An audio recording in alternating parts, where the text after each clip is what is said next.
So I'm welcome everybody to this evening and to this incredible conversation with Dr. Bryan Loritts. For any of you that may not know me, I am Reverend Erica Thompson. I'm the senior minister at Asylum Hill Congregational Church here in Hartford, Connecticut. And tonight I have the privilege and really the honor of interviewing and being in conversation with you, Dr. Loritts, around race and justice and the gospel. And so it's a conversation that I am so excited to have with you and hear from you. A couple of just housekeeping things for tonight. We'll run between 65 and 70 minutes. We'll just kind of see how the conversation goes. For some of you, this may be new. We are in a webinar format, which is a little less conversational. Nobody out there other than Dr. Loritts and I need to worry about being heard. There is a Q&A feature. So if there are questions or things that come up for you during our conversation, if you'd like to put a question in the Q&A feature, type it in. We have folks who are keeping track of that. And at the end of our time together, we will be able to see what we can answer or take on depending on what our time looks like. But I want to introduce to all of you Dr. Bryan Loritts. He is the husband of Corey and the father of 3 boys, Quentin, Miles, and Jaden. And I hope you were having dinner. I'm sorry. You can apologize to your family for that. But Dr. Loritts serves as the teaching pastor at the Summit Church in North Carolina. So I am wondering if you're as hot right now in North Carolina as we are in Connecticut. Dr. Loritts is the award-winning author of 7 books, including Saving the Saved, How Jesus Saves Us from Try Harder Christianity into Performance-Free Love, which was given the Christianity Today Award of Merit. His latest release is The Dad Difference, and as I was saying, I was just reading recently Right Color, Wrong Culture, and it was a wonderful, it's called A Leadership Fable, and it was a wonderful book that gave me a lot to just think about and kind of mull over. I want to say Dr. Loritts co-founded Fellowship Memphis in 2003 and later founded the Kainos Movement, an organization committed to seeing multi-ethnic church become the new normal in our world. It's almost hard to even envision or imagine that as a new normal in our world today. And he serves as the president there. In addition to his responsibilities as a teaching pastor, Dr. Loritts travels extensively, probably not doing a whole lot of traveling these days. We would have loved to have had this conversation in person. We had actually been looking at having you at Asylum Hill to Hartford in May and weren't able to do that. So we're kind of doing this, but travels extensively preaching the good news of Jesus Christ at conferences and events all over. So Dr. Loritts, I am so thrilled to have you here and to be in conversation with us. As I was preparing for tonight, I recognize that it's hard for any of us, but it was hard for me to separate myself from the sort of multiple pandemics that we are living through right now in the United States as well as globally. I sort of see us at the intersection of the COVID-19 global pandemic and then as well the centuries-old pandemic of racism in the United States. And so I wanted to start this evening just asking you sort of your sense, your interpretation, your reflections on what is unique about the time in which we find ourselves right now in America. What's unique from your sort of sense or perspective? Yes, Pastor, thanks for having me on. It is an absolute joy for me to be here with you. Thanks for your graciousness and forgiving my tardiness. But it's a sheer delight and a great honor to be able to share in this moment with you, and then for all of those who are or will be tuning in. Yes, I think you used the perfect term. It's unique. So let me just deal with the actual event. They actually term, some sociologists, they use a term called a condensed symbol. And when we talk about condensed symbols, these are images that capture the collective imagination of a society, maybe even of the world. But they're not just emblazoned on our collective consciousness. They're not just unforgettable. They actually also represent unique historical moments, tipping points. So I'll give you a couple examples of a condensed image. One is Dr. King lying on the Lorraine Motel, having just been felled by an assassin, with his associates pointing off into the distance to where they think they heard the shooter assassinate him from. We'll never forget that image. And it does represent a tipping point. Ensuing after that are riots all across the country in urban centers. As Jesse Jackson said of that moment, the white man has lost his best black friend. That's a condensed image. Another one is a Viet Cong being shot in the head by an American soldier. That's a condensed image, and it really represents a tipping point where America's sentiments begin to really shift in the opposite direction. And so I think the image of George Floyd handcuffed, face down on the asphalt, pleading for his life, a white officer's knee on his neck, 3 other officers looking in the opposite direction. That's a condensed image. It's a unique moment. And I do want to add this. I really am sympathetic to police officers. They oftentimes have to make split-second decisions that have life-altering consequences, only to discover later on, I thought that was a gun, but it was an iPhone or a hairbrush or whatever. That's not this. I've heard police officers on YouTube all across the country say the rule is once the person is handcuffed, the fight's over. And so this was an inexcusable 8-minute and 46-second horror film. And the result to that was, just to get on the uniqueness of it, is a global outcry where you had multi-ethnic movements, protests in places like Portland, Seattle, Los Angeles, Germany, Berlin, London, Paris. I've never felt this much white empathy or advocacy, and that's a great thing. And then finally, I'll say, as far as the uniqueness, I think what's accelerated this is the pandemic. And my worldview is a very faith-based one, where it looks like under the sovereignty of God, things were lining up to where there's this kind of collective unrest over being quarantined. And then at the same time, our internal temperature is rising over Ahmaud Arbery, Breonna Taylor, and then George Floyd happens, and that just sets us over the edge. So all those things together, to answer your question, I think contribute to the uniqueness of this moment. So that's, absolutely. And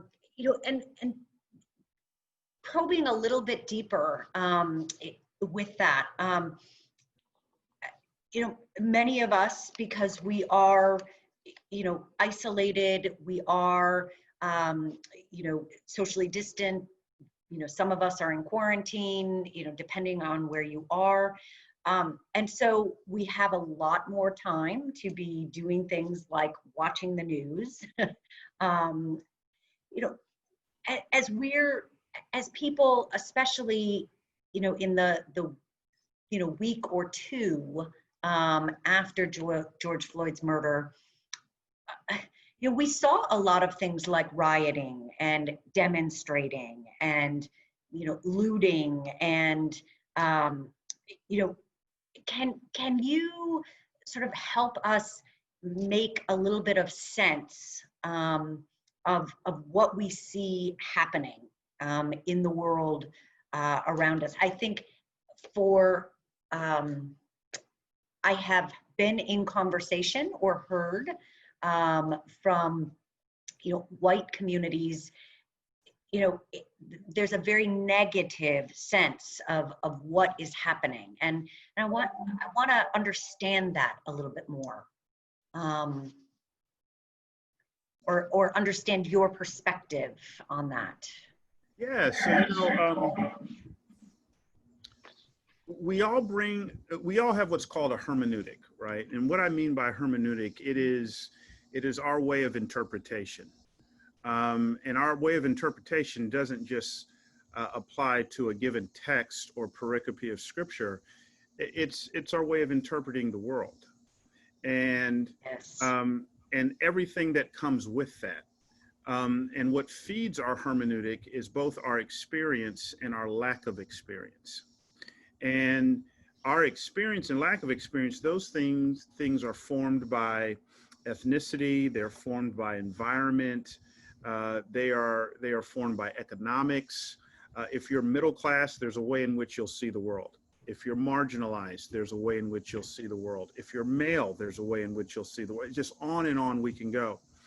For some people, people like myself, it was affirmation. We've been saying this all along. It's interesting, the NAACP, which is formed in the early 1900s, and W.B. Du Bois and so many others, one of their first meetings, the agenda item was police brutality. And here we are 110, 115 or so years later, and there's a whole swath of humanity who's saying, we've been saying this, we've been saying this, we've been saying this, we've been saying this. There's another group who I would put them kind of in a middle category. I would label them, and I don't use this pejoratively, but the curiously naive. And they're kind of right in the middle, but there's a bit of naivete that attaches to them. And so when you say issues of systemic injustice, they don't really get that. They don't really understand that. And so the George Floyd thing happens, and for some of them, it's an aha moment, right? So for some, it's an affirmation. For some, the lights come on. I get it. Then there's some who are on the total opposite extreme, where nothing can really sway them. And they've just kind of dug in. And really what forms their hermeneutic is, we all have the same opportunity. For some, it's a colorblind ethic, right? Which pretty much assumes we all have the same starting place. And if you work harder, if you make right choices, the American dream can be yours. And people in that crowd, some of them would look at George Floyd and be like, he shouldn't have, turned in the fake money, the counterfeit money, the forged check, whatever it was. Had he not done that, had he made better choices, he would not have been in that predicament. And I think that's been the biggest challenge is, I don't think anybody denies racism. All right. I think when we talk about systemic racism, when we add that adjective, there is a whole group of people who just flat out deny it, and they just don't see it. And I'm not sure that group who's really dug in will ever legitimately be swayed to that degree. And so I prefer to use moments like this to say, let's just focus in on those, mainly our white brothers and sisters who are occupying positions of influence and power, who this is an aha moment for them. And how can we leverage that? And many of them took to the streets. And I think it's been a beautiful thing, but we won't really be able to see the kind of change that needs to be seen. And I'll put my cards on the table. I'm not on the page of defund the police. I'm not there. I am on the page of we need to reform structures and systems to better represent not just a part of humanity, but all of humanity. And in order for that to do that, now we're getting into the question of power. And even today, living in what Corey Edwards calls a racialized society, those seats of power are still primarily occupied by white brothers and sisters. And so we need to go, how can we work together? And many of them, systemic injustice, they don't see it. So now that you've seen it, how can we now leverage this unique tipping point moment in a way that brings about the kind of legislative change that really needs to happen, which in reality was all that the civil rights movement was about? So two things that come out of that. Could you talk a little bit about, you said sort of, nobody will deny racism, where we have sort of the issues of seeing or not seeing it is when we put the adjective of systematic racism.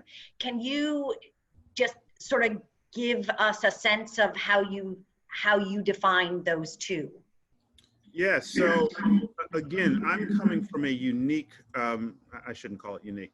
My worldview is informed by Christianity. And one of the tenets of Christianity is, listen, all of us, me, you, anybody, we're sinners. We've blown it. We've done things that we should not have done. This is how we enter into the world. Well, you take messed up people, and these same messed up people now begin to attach and build structures and systems. Quite naturally, those structures and systems will become contaminated. So let me give you an example of that. 1954 Brown versus Board of Education happens, which now mandates school integration. Across the South, and I ministered for 12 years in Memphis, Tennessee, that school integration, it doesn't happen in most cases until the 60s, some cases in the 70s. The Christian response in many Southern cities was, we do not, and I mean the white Christian response was, we do not want our kids to integrate. We realize that we cannot create segregated schools. So in order to get around that, we will now construct private schools, private Christian schools, and will price out the undesirable demographic. That is systemic injustice. And that kind of thing continues to happen today. You know, what's on the table is a really hot topic legislatively some years ago, is this whole idea of school vouchers. And the premise is, and look, I'm a registered independent. I hate partisan politics. I'm not trying to push an agenda here. I just want to show you how it exposed some things. The premise of school vouchers is, hey, look, it costs public schools anyways to feed kids, to educate kids. Let's figure out what that cost is, and let's give them a voucher and let them have school choice. If they want to take that money and go to a private school or whatever. I sat on the board of one of these Southern white Christian schools, and the panic that went around that boardroom, because when I scholarship kids, I can control my demographics. When kids now have vouchers, I can no longer control the system. So these are some things that I'm talking about when I talk about systemic injustice. The whole idea of redlining is systemic injustice. On and on we can go. So those are just a few of the examples that I could give you. So, and the other thing that this brought up for me was, I have in some of your work, I have heard you, when we talk about racism, systemic racism, the other some of the other terms we're working through is the idea of white privilege. And what does that mean? What does white privilege really mean? You have done some talking around the idea of stewardship of privilege, which I think is a really interesting, just an interesting way that I hadn't really thought about it before. And kind of hearing you talk about it, I began to even look at examples in my own life where that was happening. Can you talk a little bit about, sort of white privilege and about this, I think a really kind of neat idea that you discuss is this idea of stewardship of privilege. And I think as Christians, we are accustomed to understanding how we need to be stewards of, our finances, our resources, the planet. So can you say a little bit about that? Yes. So let me frame what I'm about to say by saying this. There's a difference between an activist and a reconciler. Activists are concerned about the what. They are issue driven. Reconcilers are concerned both with the what and the how. We're people driven, right? So reconcilers take it a step further than activists, right? So as a reconciler, yes, I want to see an overhaul to unjust systems. I want to see an end to police brutality. But I take that a step further. I actually want to see people like George Floyd and Officer Darren Chauvin. Obviously, that can't happen for obvious reasons. But I want to see those communities come together and full on, as Miroslav Volf would say, embrace of one another. I want to really see and work for that end, which is why I'm passionate about the multi-ethnic church. Now, I say that because when it comes to reconciliation, I'm very, very particular about rhetoric. I believe we can deal with concepts, but phrase it in such a way so that it's not alienating. I think the concept, for example, of white supremacy is a very real thing. But when I'm working in a reconciliatory space, that phrase will shut the dialogue down with some people. And so if there's a way for me to continue to deal with the concept, but just say it a little differently, because someone may not be mature enough to really hear and receive that, then by all means, I want to do that because I want them seated at the table. And one of those phrases is white privilege. Now, hear me. I think we live very much in a society that even to this day caters, not as much as it used to, but still slants towards our white brothers and sisters. The problem I have with the phrase white privilege is that it demonizes privilege for the sake of privilege, making it innately and inherently wrong. And I'm going, that's at odds with my Christian faith. So when I read chapters like Philippians chapter 2, which really deals with the privilege of Jesus Christ, and what Paul is saying in Philippians 2 is that Jesus Christ was fully God. No one else was born more privileged than Jesus. He was born fully God. So let me just stop right there. If privilege is innately evil and wrong, then Jesus was innately evil and wrong. But that's not the case. Paul takes it a step further and says, though he was in the form of God, he did not count equality with God a thing to be grasped. Instead, he emptied himself by taking on the form of a servant. Later on, he would say he humbled himself. So what Paul is drawing us into is not ultimately the privilege of Jesus, though Jesus was privileged. He's now showing us the stewardship of that privilege. Jesus stewarded his privilege for the benefit of others. So all of us have privilege. Look, as a black man, my parents next year are going to celebrate 50 years of marriage. That is a measure of privilege. Should I feel guilty about that? Absolutely not. Should I let those who grew up in single parent homes demonize me because I grew up in a two-parent family? Absolutely not. The question on the table, though, is, Bryan, what are you doing to leverage that for the good of others? So, for example, I got my nephew with me this week, and that's my sister's child. My sister and her husband have recently gone through a divorce. She's hitting reset on her life. That has profound economic implications. Our family is doing okay financially. I believe God is saying I have a stewardship responsibility to share the blessings of God with my sister and her child. That's just what I call being Christian. So let me just wrap it up by saying this. If you're white, never feel bad about being white. However, if you're not stewarding your privilege as a white person for the benefit of others, that is a problem. Tim Keller says, righteousness is disadvantaging yourself for the advantage of others. Wickedness is advantaging yourself to the disadvantage of others. There is no neutral. So either we're being anti-racist, either we are aggressively leveraging our privilege, or we're complicit to a system that is hostile to marginalized people of color.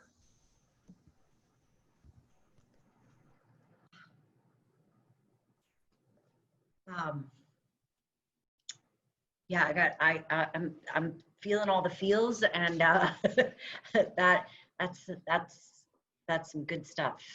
Thank you. So recently, after George Floyd's murder, our church community came together, and our board of deacons had a very good conversation around putting a public Black Lives Matter sign on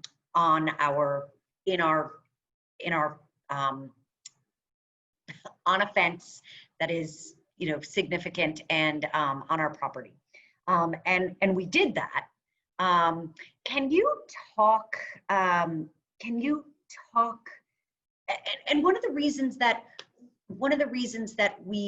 I will say we decided to do that was we are a large church in a particular neighborhood in Hartford. And a lot of the people who live around our church are people of color.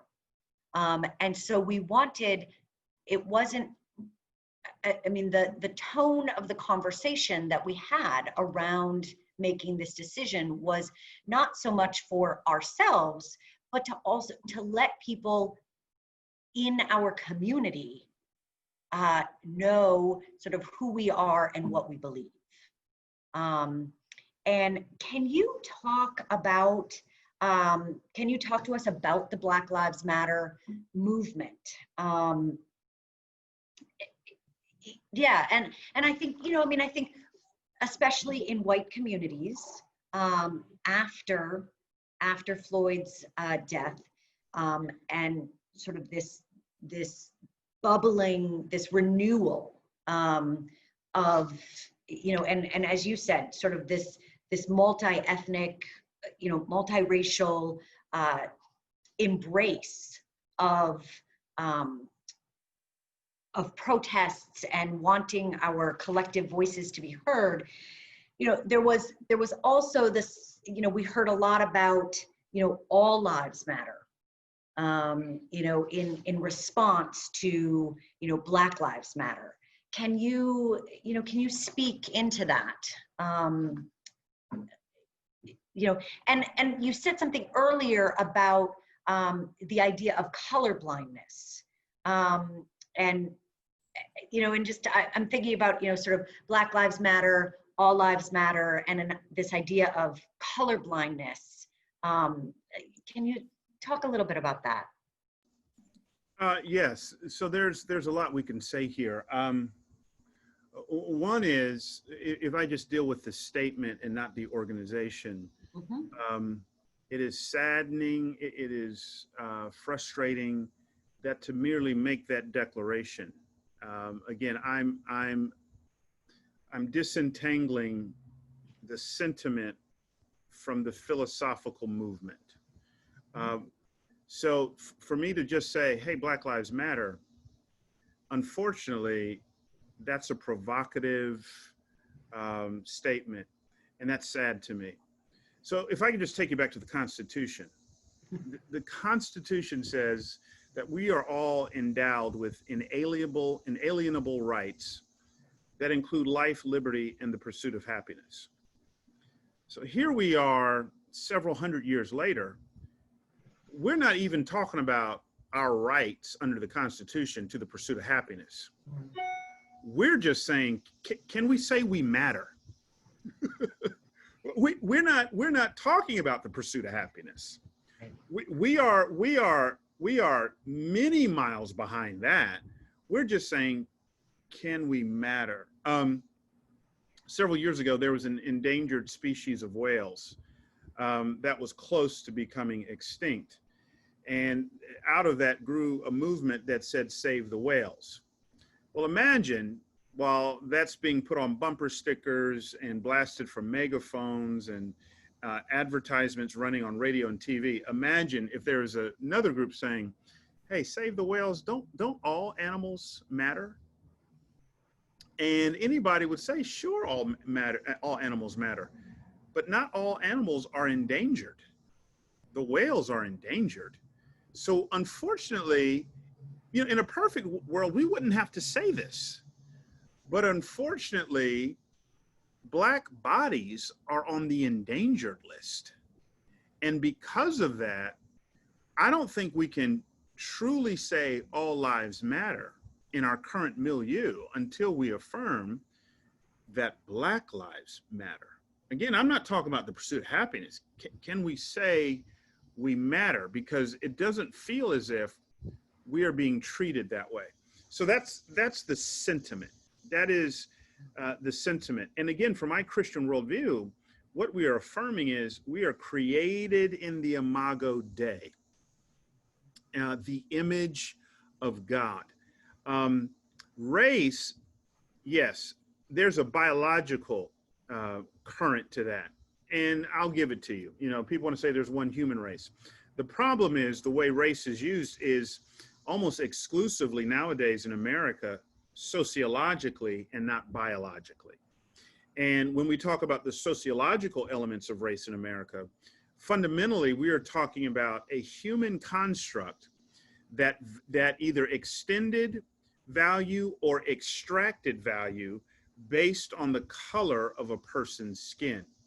Now, that use of race is clearly evil and demonic. If you study the scriptures, the predominant term is not race. It's in the Greek, it's ethnos, from which we get the English word ethnicity. This is nations or people groups.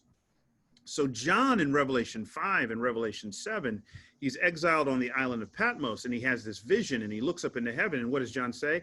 I saw people from every nation, tribe, and tongue. And one of those words there is ethnos. Now, just stop with me. On sight, John is seeing differences among people groups, which means he has to be seeing differences in color, which means my ethnicity is not a fruit of the fall. It is a part of what it means to be created in the imago Dei. My spirit and soul are not just created, but also the very color and ethnicity of who I am. And if that is the case, if ethnicity is not a fruit of the fall, then I have a moral obligation to not ignore it, color blindness, and to not overly value it or to devalue it. Instead, I need to appropriately celebrate it. And so that's where we need to get to, because what color blindness communicates is that we all fundamentally have the same starting place. In an ideal image of God world, we do, But in a westernized culture that is still laboring under the tyranny of the racial sociological construct, we do not all have the same starting block. Now, let me end by addressing the last part of your question. And I'll make this quick. Part of what you're asking me is my thoughts on the movement. I know that much about the movement philosophically. The little bit I do know, I would say there are portions of it that I would disagree with. They're very frank. They exist for the dissolution of the modern family. Well, as a Christian, I look at the family as one of the institutions God creates, and I want to fight for that. So there would be points of disagreement, but that doesn't mean I demonize the movement. Here's what me and my African-American colleagues are bemoaning right now. The civil rights movement was located centrally within the church, both literally and figuratively. They would literally gather in churches before they took to the streets of Birmingham and Selma. They would sing the songs of Zion, oftentimes old Negro spirituals, which were embedded in the scriptures. They would hear from speakers, just about all of them Christian, most of them pastors, and the scriptures they would exhort them with oftentimes had to do with Israel, because African Americans and Israel share this common affinity. Both groups were enslaved for about 400 years, so on and so forth. And then we were led primarily by Christian leaders, although our Jewish brothers were a part of that and so many others. Afterwards, King would get on an airplane, would go to DC, would lobby for legislative change. That is not the case now. Not only has this movement left the church, Black Lives Matter to me seems to be this amoeba of a thing. And I'm not seeing strong biblical leadership the way that it was in the civil rights movement, and that makes me grieve. And I want to say, how can we get Christian leaders back into the mix when it comes to these matters? So great. How do we do that? What are your thoughts on, because I agree. I mean, I think one of the things that we really, really struggle with is how, there's sort of a hearkening back or a longing for that time. I will say, a lot of folks in my congregation, I think that's what they're desiring. They're desiring for this for the way that we're working in the world and being a part of the movement is, how do we bring that back? Or how do we, I don't even know the question I'm asking, but just the involvement of the church in prophetic and prophetic ways that mean something and make a difference. And right. It's not relevance for marketing's sake. It's for the sake of the gospel. How do we make that real? Right. So a couple of things, and what I'm about to say, I'm going to word carefully because some people may find it offensive, but I want to be very careful how I say this. So let me just start with Jesus. Jesus came announcing the kingdom of heaven.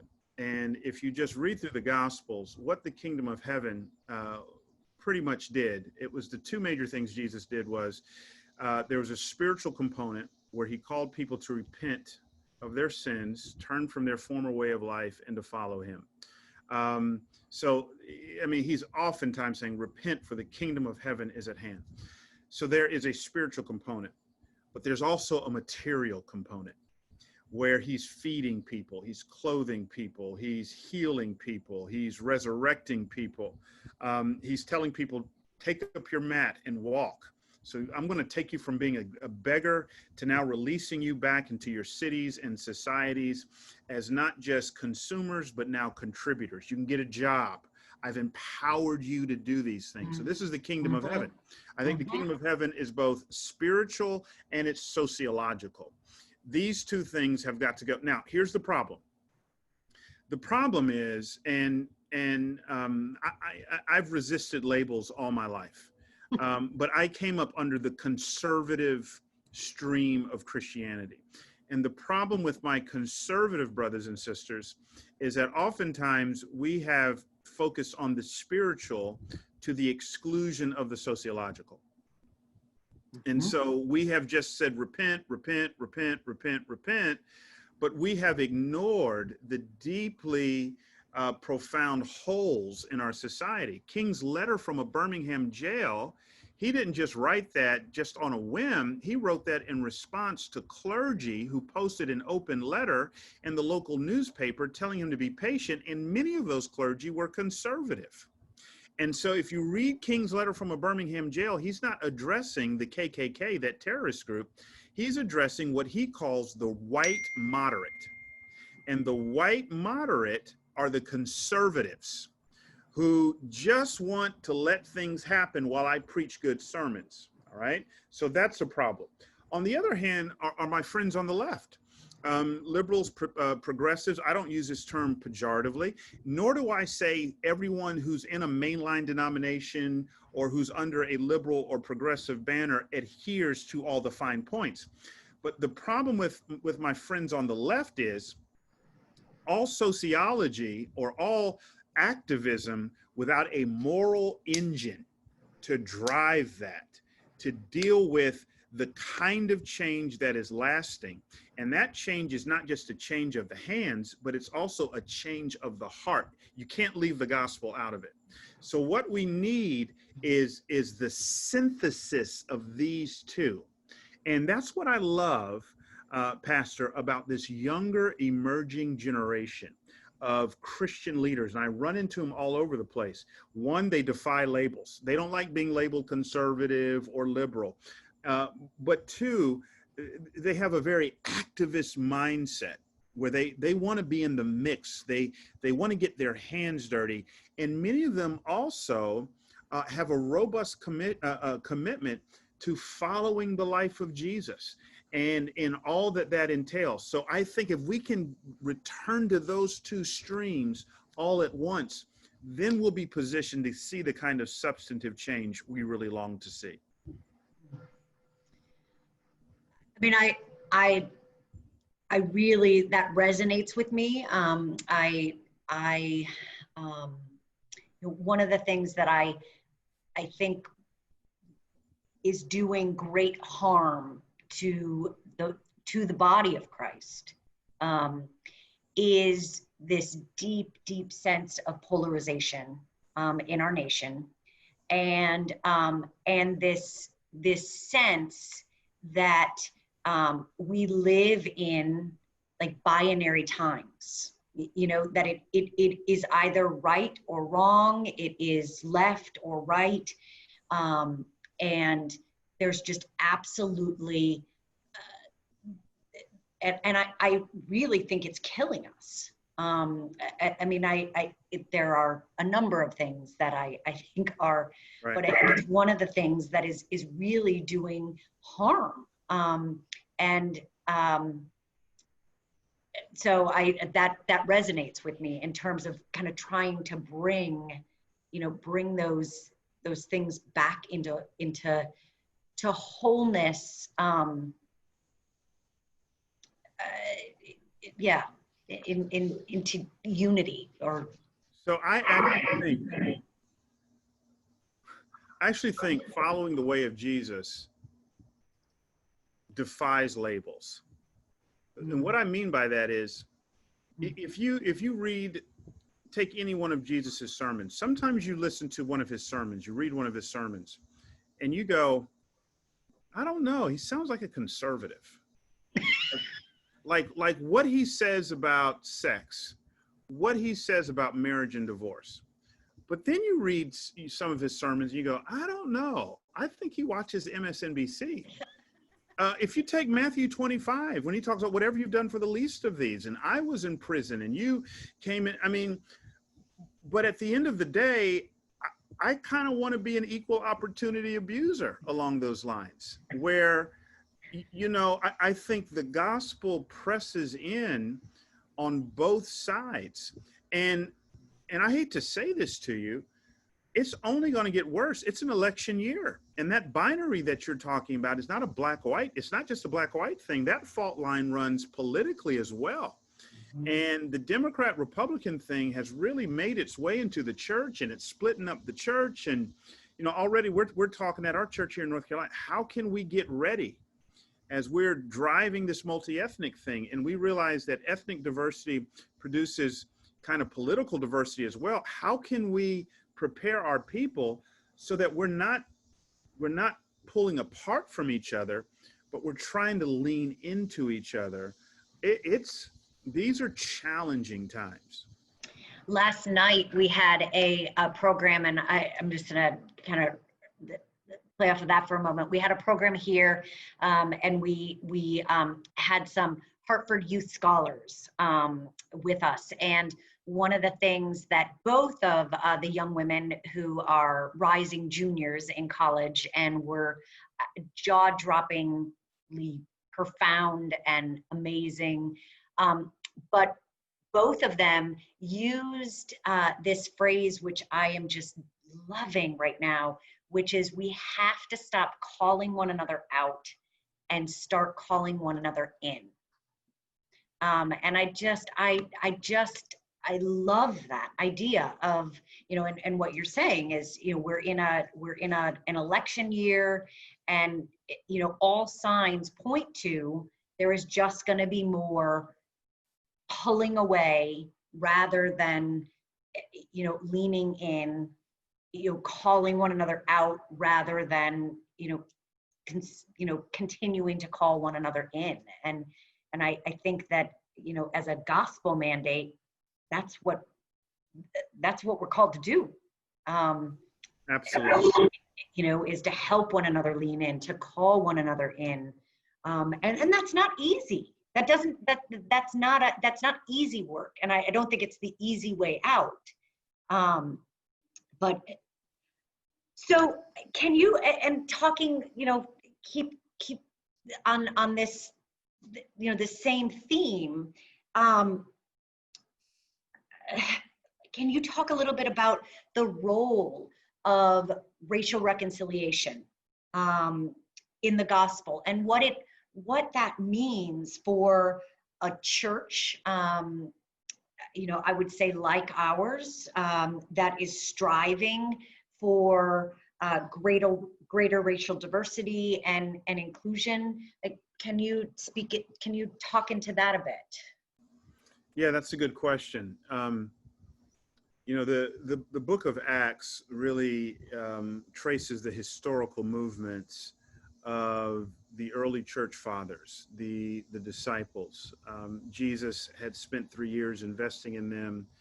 Right at the start of the book of Acts, Jesus ascends into heaven, and then they go out with the mission of bringing the kingdom, what we've just talked about, the spiritual and sociological aspects wherever they go. Of particular interest is one of the predominant figures in Acts, and it's a guy by the name of Paul. And whenever Paul walks into town, Paul's passionate about reaching that whole town, bringing the kingdom to bear on the whole town. And so whenever he walks into town, he's only got 2 questions. And these 2 questions are informed by Romans 1:16. And Romans 1:16, Paul says, I'm not ashamed of the gospel. It's the power of God unto salvation to those who believe, not to the Jew only, but to the Jew first and also the Greek. So Paul's 2 questions: where's the synagogue? I want to go there. I want to proclaim the gospel to my Jewish brothers and sisters. And then he does that. Some Jews come to faith in each town that he goes to. And then he's not done. Where are the Gentiles? You know, a couple months back before all this COVID stuff hit, my wife and I, we were in Athens, and we were standing right there on Mars Hill, and there's a plaque. That's the famous place in Acts 17 where Paul is dialoguing with the philosophers from the city and talks about the altar to the unknown God. Well, in Athens, some Gentiles come to faith. In Ephesus, some Gentiles come to faith and reasons with them at the hall of Tyrannus. Well, now he's got a problem because these 2 groups historically hate each other, And what does he do? He doesn't start two separate churches. Instead, Paul says, no, I'm going to start one church, and I want you to play out horizontally what's just happened to you vertically, and that is reconciliation. And so I think the way that it works in our churches, I don't think every church needs to be multi-ethnic. I think every church needs to represent its community. And the problem is, Pastor, is that Dr. Corey Edwards, the great sociologist at Ohio State University, she says today that the average community that a church sits in is 10 times more diverse than that church. And the average schools in that community that the church sits in are 20 times more diverse than the church. It's the age-old story, the church is lagging behind. And so I would say, and I've seen this in churches that I've pastored, one of the strongest apologetics, that is defenses of the gospel, that proves that the gospel actually works, is a multi-ethnic church that is experiencing ethnic unity, what you call racial reconciliation. There's a wow factor that goes in that. When people walk in and go, wow, I've never seen this before. You know, so for example, Acts 16, the first three members of the church at Philippi is an entrepreneurial woman, a slave girl, and a Gentile jailer. Those are the first three members. And unfortunately, the Church of Jesus Christ isn't wowing people. It's almost, you can go, yeah, that's the Fox News church, and that's the MSNBC church, that's the rich church, that's the poor church. That's not the wow factor. And so I just believe that ethnic unity is a powerful, visible defense for the truth of the gospel of Jesus Christ.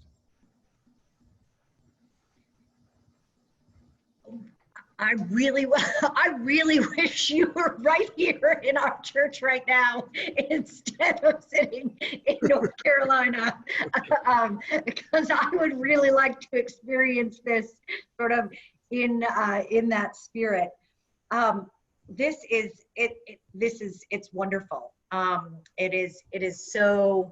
And I actually, I will put in another plug, what you were just kind of talking about in terms of Paul and you know, the formation of churches, and not, you know, and going to the two different places within any, you know, town or city that he enters.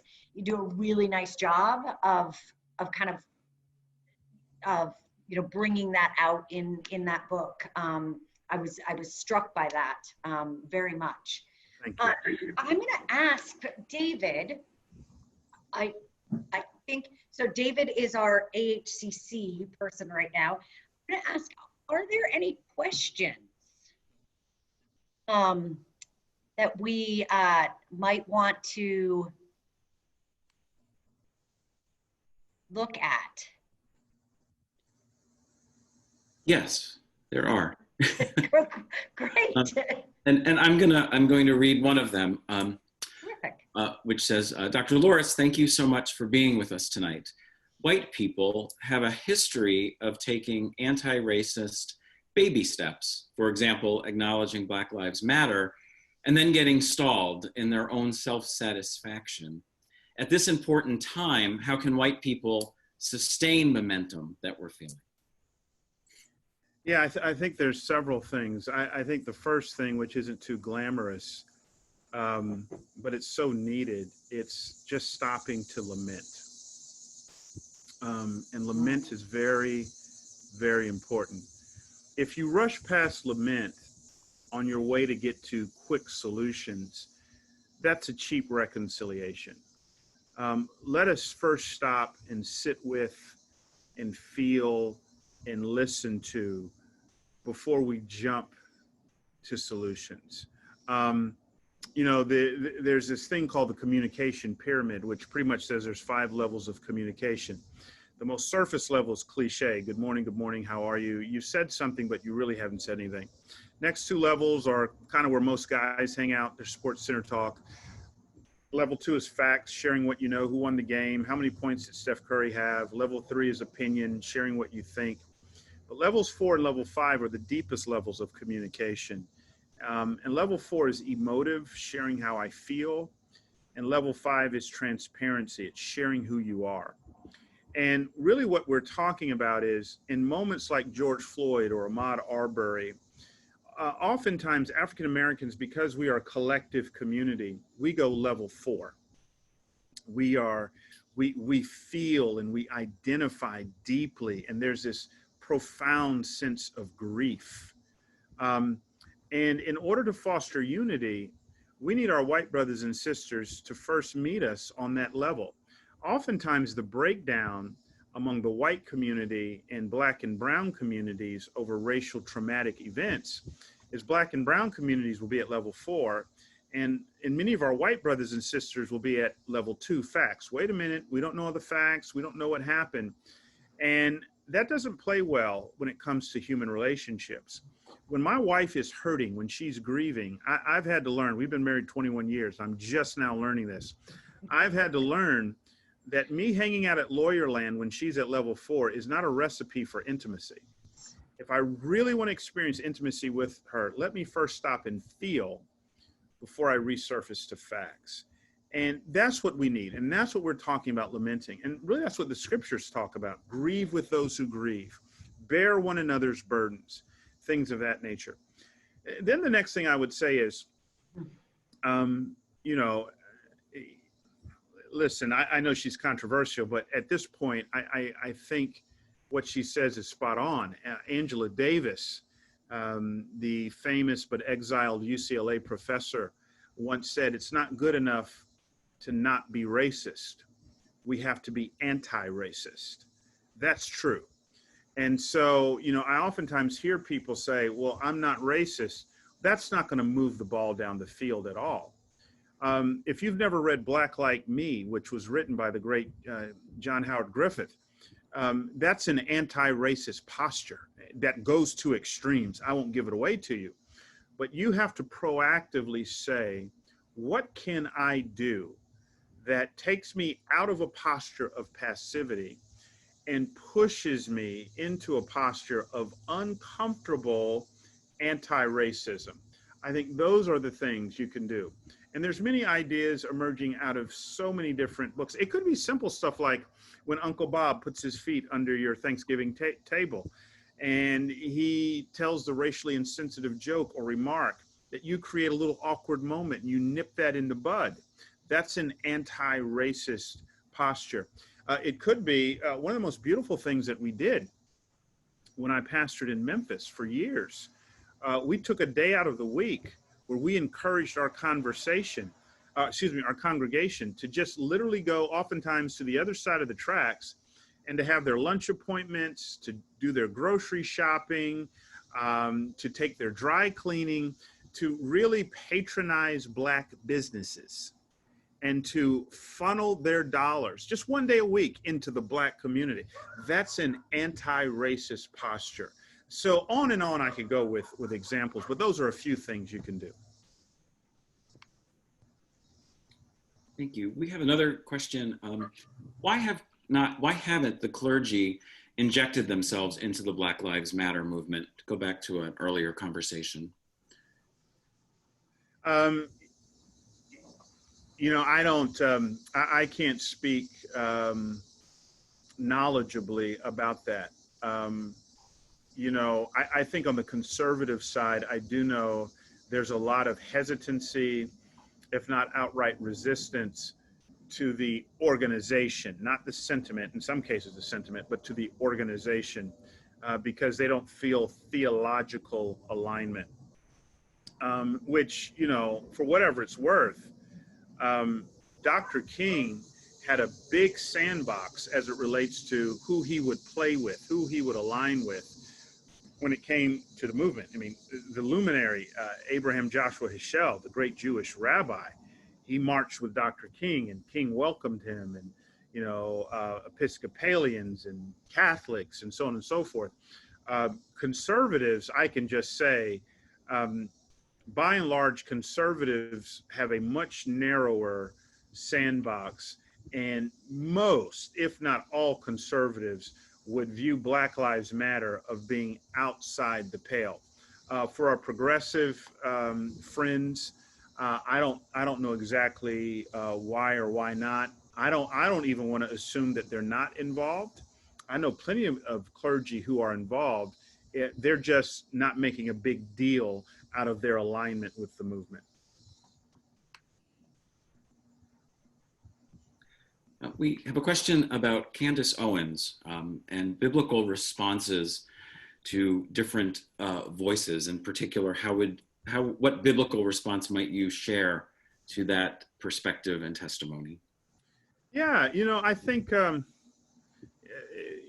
Candace Owens is definitely, and I don't use this theologically, but ideologically and politically, way on the extreme conservative side. And there are a lot of things that I would say, without impugning her character, that I would disagree with when it comes to Candace, just like anybody else, right? The thing that I'm concerned with is that there are plenty of our white brothers and sisters who want to prop Candace up and to say, see, you need to listen to her, because in some ways they're looking at her as a person who speaks what they're thinking, but with a black face. And I have a problem with the lack of compassion that Candace seems to exhibit, and for her denial of systems and structures. She doesn't, the stuff I've heard Candace say is she comes across as flat out denying of the existence of systemic and structural racism. And I have a problem with that. I have an absolute problem with that. Can things be taken to an extreme? Absolutely. But there's not a whole lot of ideological alignment, I would say, with Candace. And so I would say, just like I'd say with anybody, you have to be careful. Whoever we listen to, there should just be some rubs. And let's just say I have several rubs with Candace. That doesn't make her a bad person. That doesn't even mean that I'm right and she's wrong. I just wish she would show a lot more sensitivity for what's going on in marginalized communities.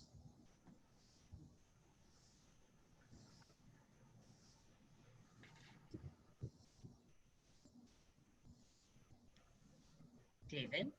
That is all of the questions that have been submitted. Awesome. Excellent.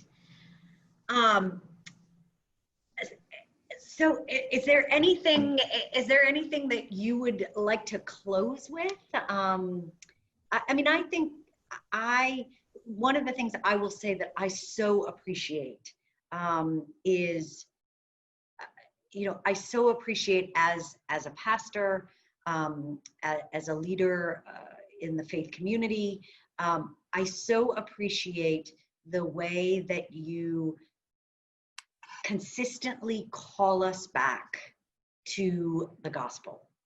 That you continue to root, all that you do and write and say into a gospel of both love and justice. But in a way that, as those youth scholars said last night, continues to call people in, rather than kind of pushing people out. What would, as we close our wonderful time tonight, how might you, I'll let you have the last word. Yeah, I would say above all else, the Jesus I know was calling us back to love. And, when he's asked what the great commandment is, he says it's to love the Lord your God with all your heart, mind, soul, body, and strength. And the second is like it. It's to love your neighbor as yourself. And when pushed and asked exactly who is my neighbor, that's where he tells the story of the Good Samaritan. And in essence, he's saying your neighbor is everyone you meet. And the thing that I like about the story of the Good Samaritan, Samaritans were half Jew, half Gentile in one body. So they were multi-ethnic bodies. And I think there's something to that, where, no matter how different we may be, the call on everybody, especially Christians, is to be at the forefront leading with love. Even among those we might ideologically or theologically disagree with, let us be known for our love. And what love fundamentally says is, I want to do whatever it takes to see you flourish, even if it means disadvantaging myself for your advantage. I want to sacrifice on your behalf in order to position you for you to live the kind of life that is indicative of human flourishing. And so if you say you love me, and if I say I love you, sacrifice, which is the way of Jesus, dying on a cross, is the way of the believer. And so let's not get so sophisticated in our philosophies, in our strategies, where we leave love at the table. Dr. Loritts, it has been an honor and an absolute pleasure to be with you. I hope that your family has saved dessert, at least dessert for you. And I promise you, as soon as some things calm down in terms of our COVID-19 pandemic, we will we're looking forward to welcoming you to our space and to have you with us. I know that we have some chatting to do, but I do believe that I believe I can announce that you will be preaching. It will be a pre-recorded. It won't be in the flesh. Yeah. That will be on August 2nd. So just for all of you who are still with us on this conversation, we're going to have Dr. Loritts in worship on August 2nd. So we're really excited about that. And like I said, I promise we will. I look forward to meeting you face to face in the days to come. Thank you very much for having me. Thank you so much. See you. Go in peace, everyone.